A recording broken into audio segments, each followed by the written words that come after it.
Thank you. Okay. Okay, so welcome everybody. Nice to see everybody on this wonderful now in spring day. So Human Services Committee, dated meeting March 21st, 2023, 5:30 p.m. by remote participation via Zoom link.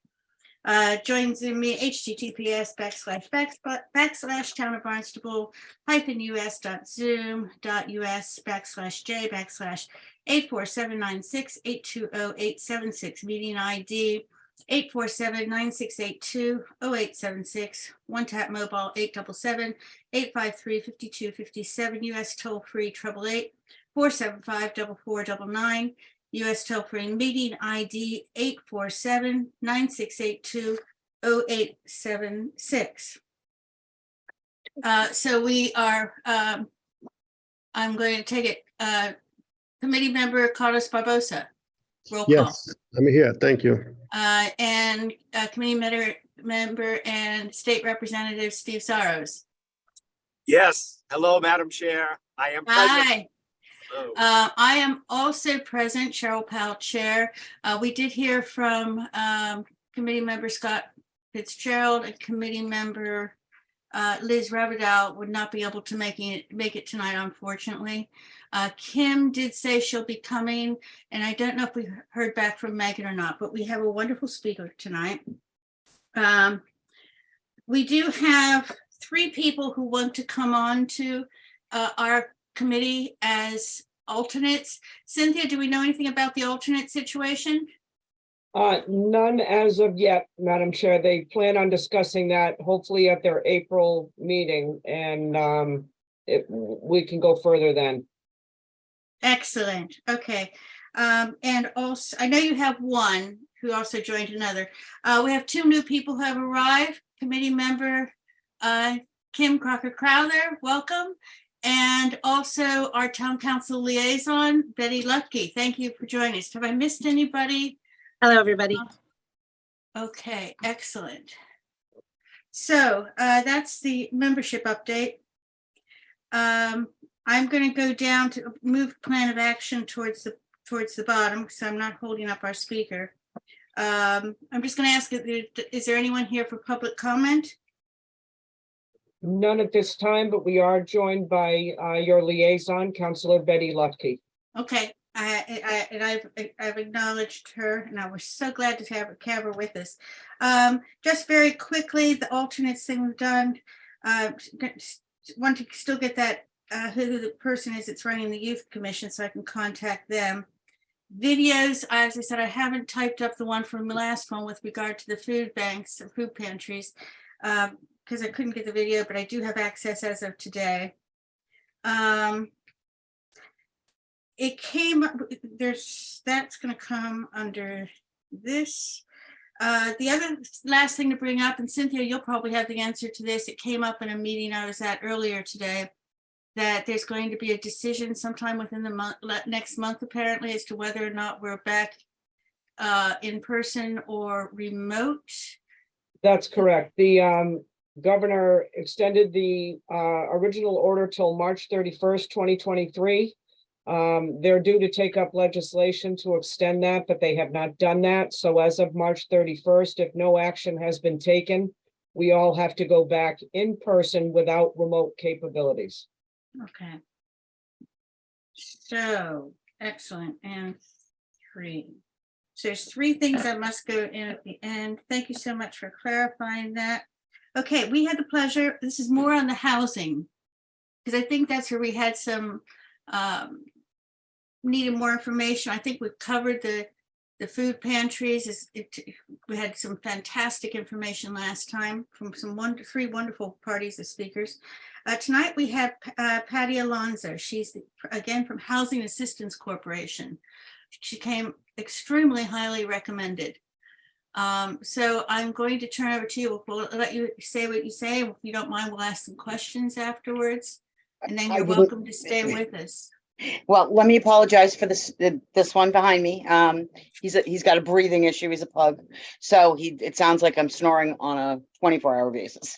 He's very welcome too. We have one mascot here, and we're always happy to have another one. And just because he can get obnoxious, behave yourself. So I am HAC's homeless outreach liaison.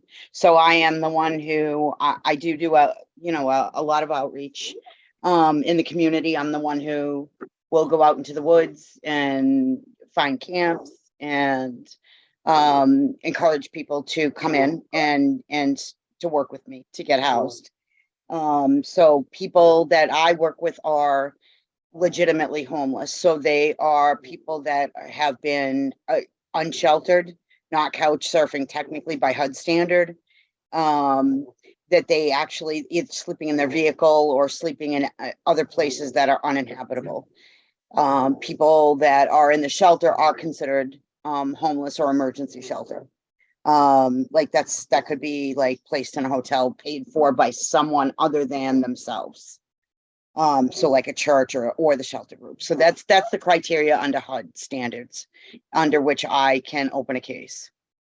I'm also the community liaison. I work with Mark Butler and Barnstable PD. I work with Dennis PD, Yarmouth PD, Sandwich PD.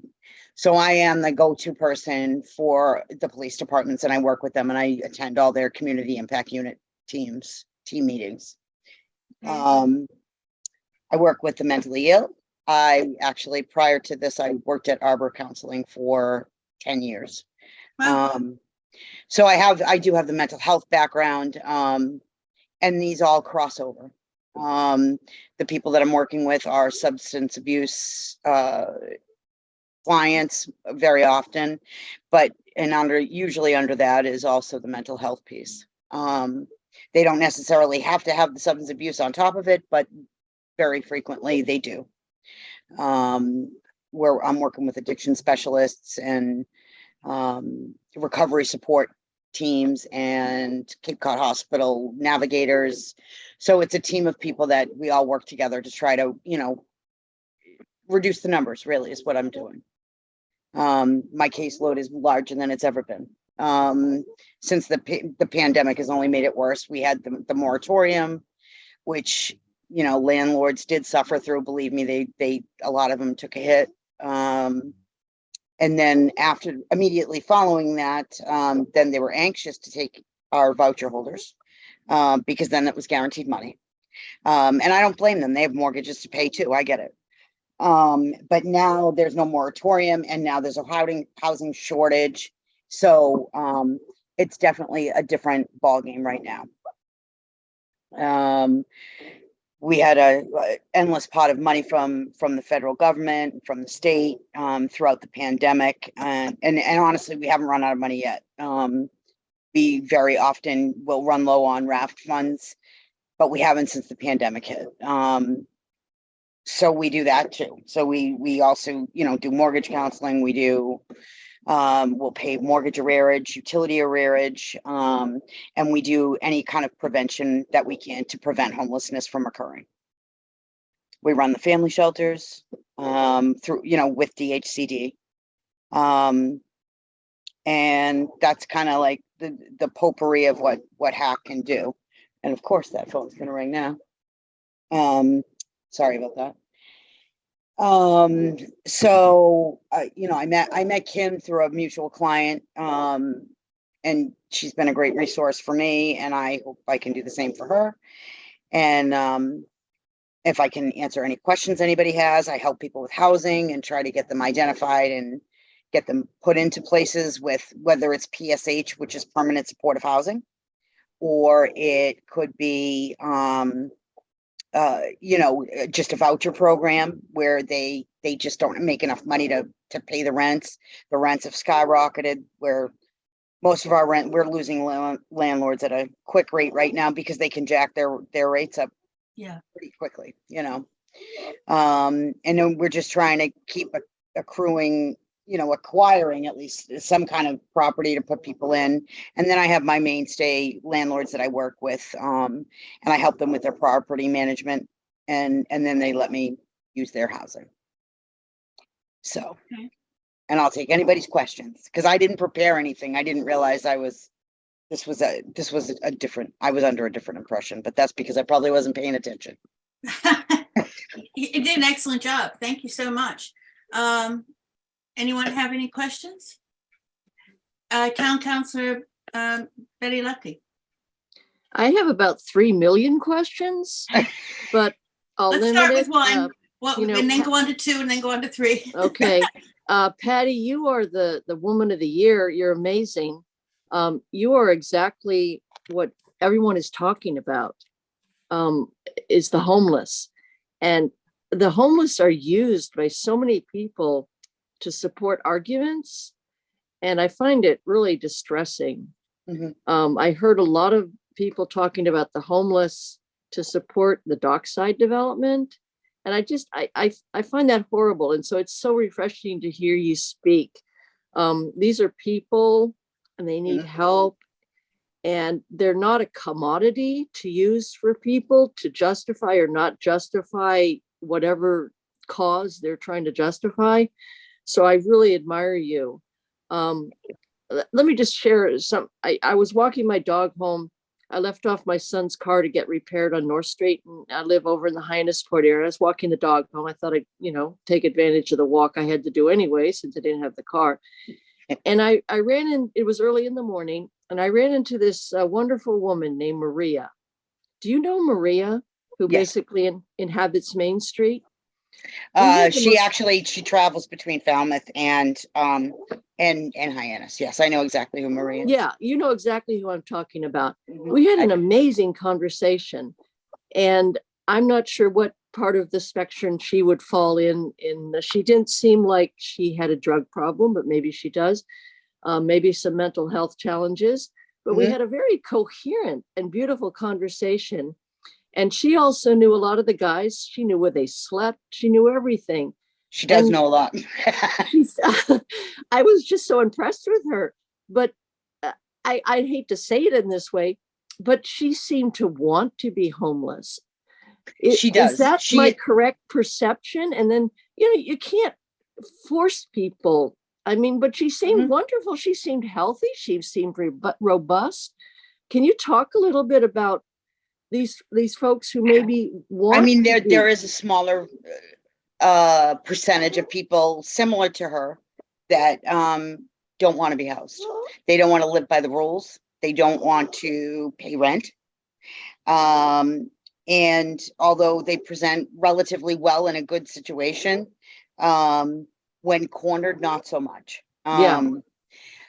She in particular doesn't have your perception is right. She doesn't have any substance abuse issues, and I don't want to disclose too much just because Right. I don't have a release from her, and but I know exactly who you're talking about. And you met her on a good day, and I'm glad you did. And she and I have a great rapport. But she was housed, and for a multitude of reasons, she was evicted. And that happens frequently when you're dealing with someone who's chronically homeless, like she has been over the years.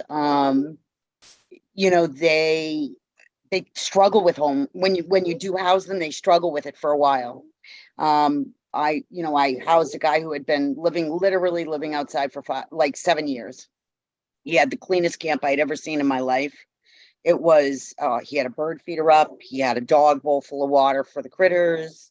If one should happen by, his campsite was raked and swept, and it was meticulous. And I finally was able to house him after 7 years, and there were some other complications that came along with that, but I was able to house him in a very nice condominium. And it took him about 3 months for them to acclimate. They are very used to living outside without any boundaries. And it's a primitive lifestyle. So it's something that they acclimated because they had to in the beginning, but acclimating back to living in housing, it's a very different ball game for them.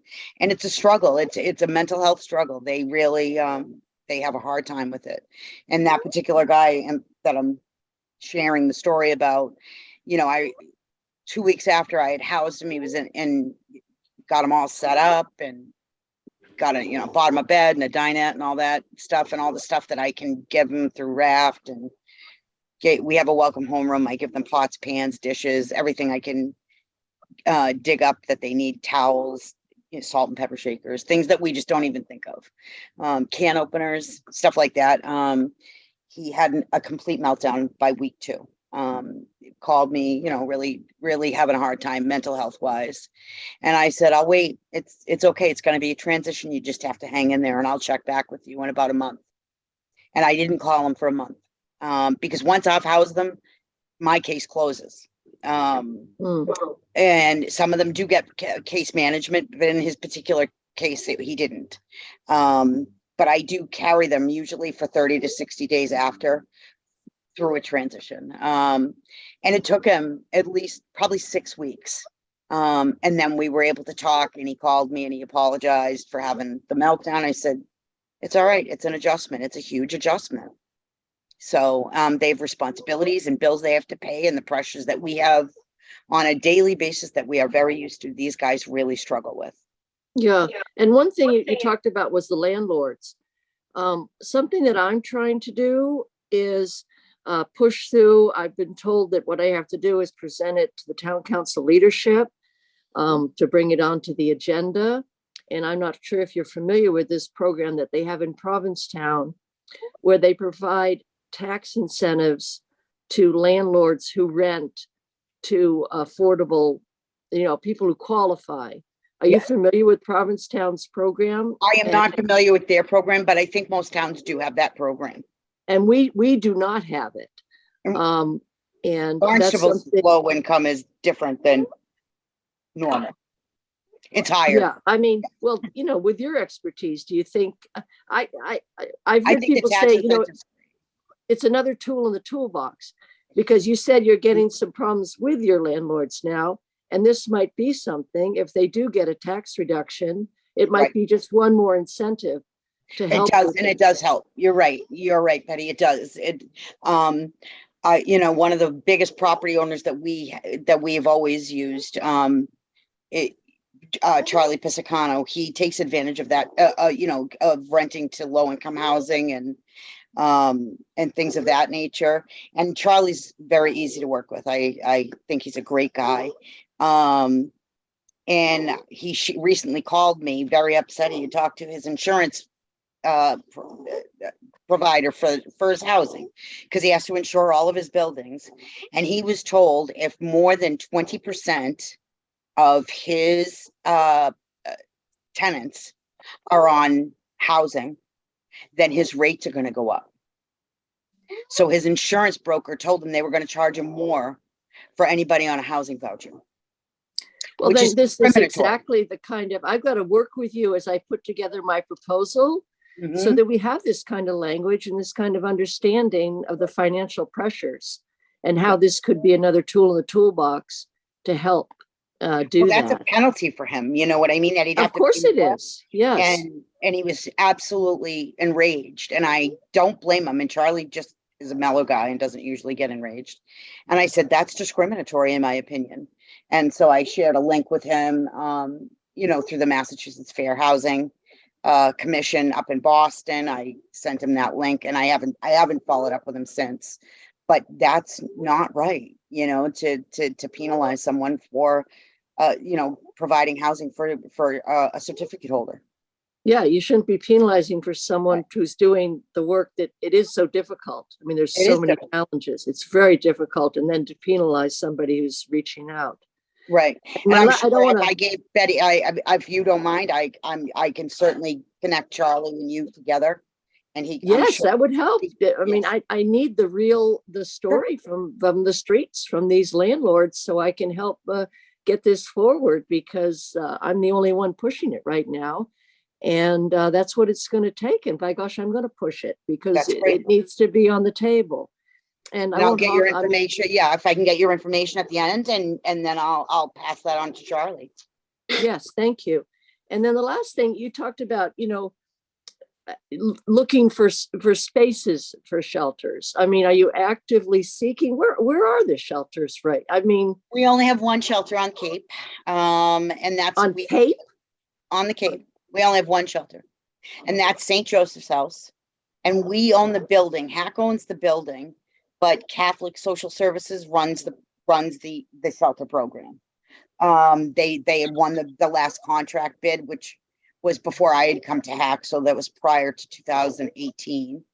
That Catholic Social Services had won that bid, and there was definitely some mistakes made by the person that was running it from HAC prior to that. We are happy with what they're doing, and we are supporting them, and we try to collaborate with them now. But we only have one shelter, which has a full capacity at 45 beds And where is it? on 77 Winter Street. That's what I thought. It- That's the it's one the old- I'm familiar with. Yeah. The old Noah shelter, right? That is Yeah. the Noah shelter. Yep. Yeah. They call it St. Joseph's House. It's their Yeah, program yeah. they named. Yep. Yeah, I didn't recognize the name St. Joseph's House, but I'm Yeah, very familiar It with is the Noah location. shelter. It's the same, one and the same. And we own that building and the one next door, which I continue to manage, Chase House, which is right next door. And that's a Okay. congregate housing.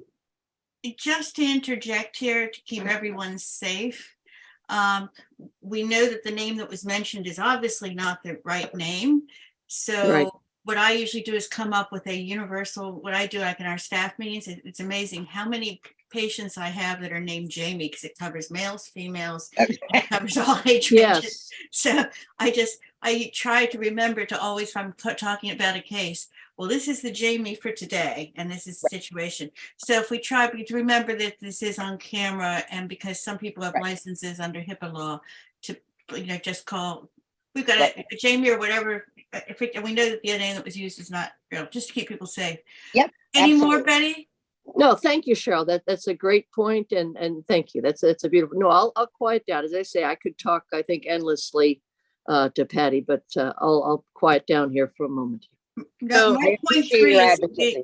my Can I- point three is to address the, bringing it, so at the end, I'm going to show you how we're going to bring it all together. I have two people, Kim and also Carlos. I don't know who had their hand up first. Go ahead, Uh, Carla.